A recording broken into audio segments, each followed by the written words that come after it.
प्रिय मित्रों नमस्कार। कक्षा 10 हिंदी अ कृतिका भाग 2 के पाठ साना साना हाथ जोड़ी के प्रश्नोत्तर वाली इस वीडियो में आपका हार्दिक स्वागत है। इसके प्रश्नोत्तर मैंने अंतर्जाल अर्थात इंटरनेट से लिए हैं। मैं आपकी सुविधा के लिए इसका स्पष्टीकरण करते हुए आपको स्पष्ट करूंगा। अगर आपको मेरा प्रयास अच्छा लगता हो तो आप मेरे YouTube चैनल को अवश्य लाइक शेयर सब्सक्राइब अवश्य करें। चलते हैं पाठ के प्रश्नोत्तर की ओर। पहला प्रश्न है, झिलमिलाते सितारों की रोशनी में नहाया गंतोक लेखिका को किस तरह सम्मोहित कर रहा था। तो झिलमिलाते सितारों की रोशनी में नहाया गंतोक लेखिका के मन में सम्मोहन जगा रहा था। इस सुंदरता ने उस पर ऐसा जादू कर दिया था कि उसे सब कुछ ठहरा हुआ सा और अर्थहीन सा लग रहा था। ये प्रश्न ज़्यादा इंपॉर्टेंट नहीं है। प्रश्न 2, गंतोक को मेहनतकश बादशाहों का शहर क्यों कहा गया है। ये प्रश्न अच्छा है कि गंतोक को मेहनतकश बादशाहों का शहर क्यों कहा गया है। गंतोक एक ऐसा पर्वतीय स्थल है जिसे वहां के मेहनतकश लोगों ने अपनी मेहनत से सुरम्य बना दिया है। वहां सुबह शाम रात सब कुछ सुंदर प्रतीत होता है। यहाँ के निवासी भरपूर परिश्रम करते हैं, इसीलिए गंतोक को मेहनतकश बादशाहों का शहर कहा गया है। प्रश्न 3, बहुत ही महत्वपूर्ण प्रश्न है इस पाठ का। कभी श्वेत मतलब सफेद तो कभी रंगीन पताकाओं का फहराना, पताकाओं झंडियों किन अलग अलग अवसरों की ओर संकेत करता है। तो उत्तर है, श्वेत पताकाएं किसी बुद्धिस्ट की मृत्यु पर फहराई जाती हैं। किसी बुद्धिस्ट की मृत्यु हो जाए तो उसकी आत्मा की शांति के लिए नगर से बाहर किसी वीरान स्थान पर मंत्र लिखी 108 पताकाएं फहराई जाती हैं, जिन्हें उतारा नहीं जाता। वे धीरे धीरे अपने आप नष्ट हो जाती हैं और किसी भी शुभ कार्य को आरंभ करने पर रंगीन पताकाएं फहराई जाती हैं। प्रश्न 4, जितेन ने लेखिका को सिक्किम की प्रकृति, वहां की भौगोलिक स्थिति एवं जनजीवन के बारे में क्या क्या महत्वपूर्ण जानकारियां दी। ये प्रश्न अच्छा है क्योंकि इससे पाठ का काफी अंश इसमें आ जाएगा। तो उत्तर है, जितेन ने लेखिका को एक अच्छे गाइड की तरह सिक्किम की मनोहारी प्राकृतिक छटा, सिक्किम की भौगोलिक स्थिति और वहां के जनजीवन की जानकारियां इस प्रकार दी। 1, सिक्किम में गंतोक से लेकर यूमथांग तक तरह तरह के फूल हैं, फूलों से लदी वादियां हैं। 2, शांत और अहिंसा के मंत्र लिखी ये श्वेत पताकाएं जब यहां किसी बुद्ध के अनुयायी की मौत होती है तो लगाई जाती हैं, ये 108 होती हैं। 3, रंगीन पताकाएं किसी नए कार्य के शुभ अवसर पर लगाई जाती हैं।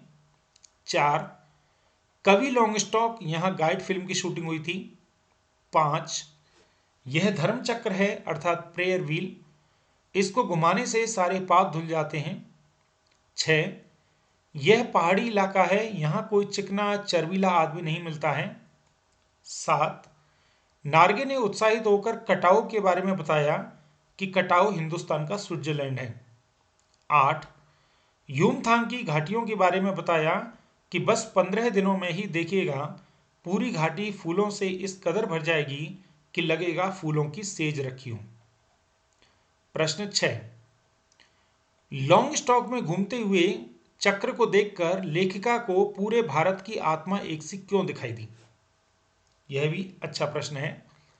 उत्तर, लॉन्ग स्टॉक में घूमते हुए चक्र को देखकर लेखिका ने उसके बारे में पूछा तो पता चला कि यह चक्र है, इसे घुमाने पर सारे पाप धुल जाते हैं। जितेन की यह बात सुनकर लेखिका को ध्यान आया कि पूरे भारत की आत्मा एक सी ही है। मैदानी क्षेत्रों में गंगा के विषय में भी ऐसी धारणा है। उसे लगा कि पूरे भारत की आत्मा एक सी है, सारी वैज्ञानिक प्रगति के बावजूद उनकी आस्थाएं, विश्वास, अंधविश्वास और पाप पुण्य की अवधारणाएं लगभग एक जैसी हैं। तरीके अलग अलग हो सकते हैं पर भावनाएं ऊंच नीच में एक जैसी हैं। प्रश्न 6, जितेन नार्गे की गाइड की भूमिका के बारे में विचार करते हुए लिखिए कि कुशल गाइड में क्या क्या गुण होते हैं। तो ये प्रश्न परीक्षा की दृष्टि से इंपॉर्टेंट नहीं है पर कर लेते हैं। जितेन नार्गे लेखिका का ड्राइवर कम गाइड था, मतलब गाइड भी था। वह नेपाल से कुछ दिन पहले आया था, जिसे नेपाल और सिक्किम की अच्छी जानकारी थी, क्षेत्र से सुपरिचित था। वह ड्राइवर के साथ साथ गाइड का कार्य कर रहा था। उसमें प्रायः गाइड के वे सभी गुण विद्यमान थे जो अपेक्षित होते हैं, जैसे एक कुशल गाइड में उस स्थान की भौगोलिक, प्राकृतिक और सामाजिक जानकारी होनी चाहिए। वह नार्गे में सही रूप से थी। 2, गाइड के साथ साथ नार्गे ड्राइवर भी था, अतः कहाँ रुकना है यह निर्णय वह स्वयं करने में समर्थ था। उसे कुछ सलाह करने की आवश्यकता नहीं होती थी। 3, गाइड में सैलानियों को प्रभावित करने की रोचक शैली होनी चाहिए जो उसमें थी। वह अपनी वाक्पटुता से लेखिका को प्रभावित करता था, जैसे मैडम यह धर्म चक्र है, प्रेयर व्हील, इसको घुमाने से सारे पाप धुल जाते हैं। 4, एक सुयोग्य गाइड क्षेत्र के जनजीवन की गतिविधियों की भी जानकारी रखता है और संवेदनशील भी होता है। 5, वह पर्यटकों में इतना घुल मिल जाता है कि स्वयं गाने के साथ नाच उठता है और सैलानी भी नाच उठते हैं। इस तरह आत्मीय संबंध बना लेता है। 6, कुशल गाइड वाक्पटु होता है। वह अपनी वाक्पटुता से पर्यटन स्थलों के प्रति जिज्ञासा बनाए रखता है। पताकाओं के बारे में महत्वपूर्ण जानकारी देकर नार्गे उस स्थान के महत्व को बढ़ा देता है। प्रश्न 7, इस यात्रा वृत्तांत में लेखिका ने हिमालय के जिन जिन रूपों का चित्र खींचा है उन्हें अपने शब्दों में लिखिए। उत्तर, इस यात्रा वृत्तांत में लेखिका ने हिमालय के पल पल परिवर्तित होते रूप को देखा। ज्यों ज्यों ऊंचाई पर चढ़ते जाएं, हिमालय विशाल से विशालतर होता चला जाता है। छोटी छोटी पहाड़ियां विशाल पर्वतों में बदलने लगती हैं। घाटियां गहराती गहराती पाताल नापने लगती हैं। वादियां चौड़ी होने लगती हैं, जिनके बीच रंग बिरंगे फूल मुस्कुराते हुए नजर आते हैं। चारों ओर प्राकृतिक सुषमा बिखरी नजर आती है। जलप्रपात जलधारा बनकर पत्थरों के बीच बल खाती सी निकलती है तो मन को मोह लेती है। हिमालय कहीं हरियाली के कारण चटक हरे रंग की मोटी चादर सा नजर आता है, कहीं पीलापन लिए नजर आता है, कहीं प्लास्टर उखड़ी दीवार की तरह पथरीला नजर आता है। प्रश्न 8, प्रकृति के उस अनंत और विराट रूप को देखकर लेखिका को कैसी अनुभूति हुई। जो पीले कलर में प्रश्न है वो मेरी दृष्टि से परीक्षा के नजरिए से इतने अच्छे नहीं हैं और जो हरे कलर में है वो बहुत ही महत्वपूर्ण है। उत्तर, लेखिका प्रकृति के उस अनंत और विराट स्वरूप को देखकर रोमांचित थी, पुलकित थी, मतलब खुश थी।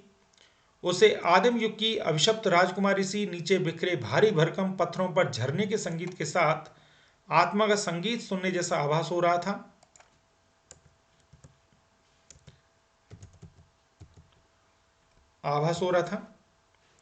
ऐसा प्रतीत हुआ जैसे देश और काल की सरहदों से दूर बहती धारा बन बहने लगी हो। भीतर की सारी तामसिकताएं और दुष्ट वासनाएं इस निर्मल धारा में बह गई हों। उसका मन हुआ कि अनंत समय तक ऐसे ही बहती रहे और इस झरने की पुकार सुनती रहे। प्रकृति के इस सौंदर्य को देखकर लेखिका को पहली बार एहसास हुआ कि यही चलायमान सौंदर्य जीवन का आनंद है। प्रश्न 9, प्राकृतिक सौंदर्य के अलौकिक आनंद में डूबी लेखिका को कौन कौन से दृश्य झकझोर गए। उत्तर, प्राकृतिक सौंदर्य के अलौकिक आनंद में डूबी लेखिका को सड़क बनाने के लिए पत्थर तोड़ती सुंदर पहाड़ी औरतों का दृश्य झकझोर गया। उसने देखा कि कुछ पहाड़ी औरतें पत्थरों पर बैठी पत्थर तोड़ रही हैं। उनके हाथों में कुदाल और हथौड़े थे और कईयों की पीठ पर डोको, मतलब बड़ी टोकरी में उनके बच्चे भी बंधे थे। यह विचार उसके मन को बार बार झकझोर रहा था कि नदी, फूलों, वादियों और झरनों के ऐसे स्वर्गिक सौंदर्य के बीच भूख, मौत, दैन्य और जिजीविषा के बीच जंग जारी है। प्रश्न 10, सैलानियों को प्रकृति की अलौकिक छटा का अनुभव करवाने में किन किन लोगों का योगदान होता है, उल्लेख करें। सैलानियों को प्रकृति की अलौकिक छटा अनुभव करवाने में निम्न लोगों का योगदान सराहनीय होता है। एक, वे सरकारी लोग जो व्यवस्था में संलग्न होते हैं। दो, वहां के स्थानीय गाइड जो उस क्षेत्र की सर्वथा जानकारी रखते हैं। तीन, वहां के स्थानीय लोग जो सैलानियों के साथ रुचि से बातें करते हैं। चार, वे सहयोगी यात्री जो यात्रा में मस्ती भरा माहौल बनाए रखते हैं और कभी निराश नहीं होते हैं, उत्साह से भरपूर रहते हैं। प्रश्न 11, कितना कम लेकर ये समाज को कितना अधिक वापस लौटा देती हैं, इस कथन के आधार पर स्पष्ट करें कि आम जनता की देश की आर्थिक प्रगति में क्या भूमिका है। उत्तर, किसी देश की आम जनता देश की आर्थिक प्रगति में बहुत अधिक अप्रत्यक्ष योगदान देती है। आम जनता के इस वर्ग में मजदूर, ड्राइवर, बोझ उठाने वाले, फेरी वाले, कृषि कार्यों से जुड़े लोग आते हैं। अपने युमथांग की यात्रा में लेखिका ने देखा कि पहाड़ी मजदूर औरतें पत्थर तोड़कर पर्यटकों के आवागमन के लिए रास्ते बना रही हैं। इससे यहाँ पर्यटकों की संख्या में वृद्धि होगी, जिसका सीधा सा असर देश की प्रगति पर पड़ेगा। इसी प्रकार कृषि कार्यों में शामिल मजदूर, किसान फसल उगाकर राष्ट्र की प्रगति में अपना बहुमूल्य योगदान देते हैं। प्रश्न 12, आज की पीढ़ी द्वारा प्रकृति के साथ किस तरह का खिलवाड़ किया जा रहा है, इसे रोकने में आपकी क्या भूमिका होनी चाहिए।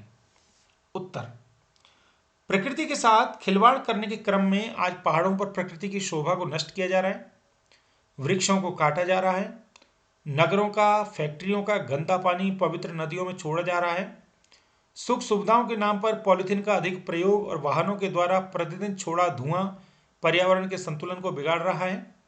इस तरह प्रकृति का गुस्सा बढ़ रहा है, मौसम में परिवर्तन हो रहा है, ग्लेशियर पिघल रहे हैं। ये बात तब आई थी जब वहाँ के एक व्यक्ति ने बताया था कि मैडम, युमथांग में इस समय बर्फ आपको नहीं मिलेगी क्योंकि प्रदूषण के कारण वो कम हो गई है, आप कटाव जाइए। प्रकृति के साथ खिलवाड़ को रोकने में हम ये सहयोग दे सकते हैं। एक, वर्तमान में खड़े वृक्षों को न काटें और न काटने दें। यथासंभव वृक्षारोपण करें और दूसरों को वृक्षारोपण के लिए प्रेरित करें। वाहनों का प्रयोग यथासंभव कम करें। सब्जी लाने और व्यर्थ सड़कों पर घूमने में वाहनों का उपयोग न करें। पॉलीथीन, अवशिष्ट पदार्थों तथा नालियों के गंदे पानी को नदियों में न जाने दें। प्रश्न 13, प्रदूषण के कारण स्नोफॉल में कमी का जिक्र किया गया है। प्रदूषण के और कौन कौन से दुष्परिणाम सामने आए हैं। लेखिका को उम्मीद थी कि उसे लायुंग में बर्फ देखने को मिल जाएगी, लेकिन एक सिक्किमी युवक ने बताया कि प्रदूषण के कारण स्नोफॉल कम हो गया है, अतः उन्हें 500 मीटर ऊपर कटाव में ही बर्फ देखने के लिए मिल पाएगी। प्रदूषण के कारण पर्यावरण में अनेक परिवर्तन आ रहे हैं। स्नोफॉल की कमी के कारण नदियों में जल प्रवाह की मात्रा कम होती जा रही है। परिणाम स्वरूप पीने योग्य जल की कमी सामने आ रही है। प्रदूषण के कारण ही वायु प्रदूषित हो रही है। प्रश्न 14, कटाव पर किसी भी दुकान का न होना उसके लिए वरदान है, इस कथन के पक्ष में अपनी राय व्यक्त कीजिए। यह अच्छा प्रश्न है। कटाव को अपनी स्वच्छता और सुंदरता के कारण हिंदुस्तान का स्विट्जरलैंड कहा जाता है, या उससे भी अधिक सुंदर। यह सुंदरता आज इसलिए विद्यमान है कि यहाँ कोई दुकान आदि नहीं है। यदि यहाँ भी दुकानें खुल जाएं, व्यवसायीकरण हो जाए, तो इस स्थान की सुंदरता जाती रहेगी। इसलिए कटाव में न होना उसके लिए वरदान है। प्रश्न 15, बहुत ही अच्छा प्रश्न। प्रकृति ने जल संचय की व्यवस्था किस प्रकार की है। प्रकृति ने जल संचय की बड़ी अद्भुत व्यवस्था की है। प्रकृति सदियों में पर्वत शिखरों पर बर्फ के रूप में गिरकर जल का भंडारण करती है, स्टोरेज। हिममंडित बर्फ पर्वत शिखर एक प्रकार के जल स्तंभ हैं जो गर्मियों में जलधारा बनकर करोड़ों कंठों की प्यास बुझाते हैं। नदियों के रूप में बहती यह जलधारा अपने किनारे बसे नगर गांव में जल संसाधन के रूप में तथा नहरों के द्वारा एक विस्तृत क्षेत्र में सिंचाई करती है और अंततः सागर में मिल जाती है। सागर से जल वाष्प बादल के रूप में उड़ते हैं जो मैदानी क्षेत्रों में वर्षा तथा पर्वतीय क्षेत्रों में बर्फ के रूप में बरसते हैं। इस प्रकार जल चक्र वाटर साइकिल द्वारा प्रकृति ने जल संचयन तथा वितरण की एक शानदार व्यवस्था की। प्रश्न 16 और अंतिम प्रश्न, देश की सीमा पर बैठे फौजी किस तरह की कठिनाइयों से जूझते हैं, उनके प्रति हमारा क्या उत्तरदायित्व होना चाहिए। तो देश की सीमाओं पर बैठे फौजी उन सभी विषमताओं में जूझते हैं जो सामान्य जनजीवन के लिए अति कठिन है।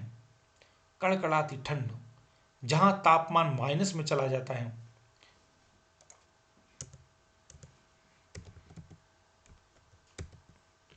जहां पेट्रोल को छोड़ सब कुछ जम जाता है, वहां भी फौजी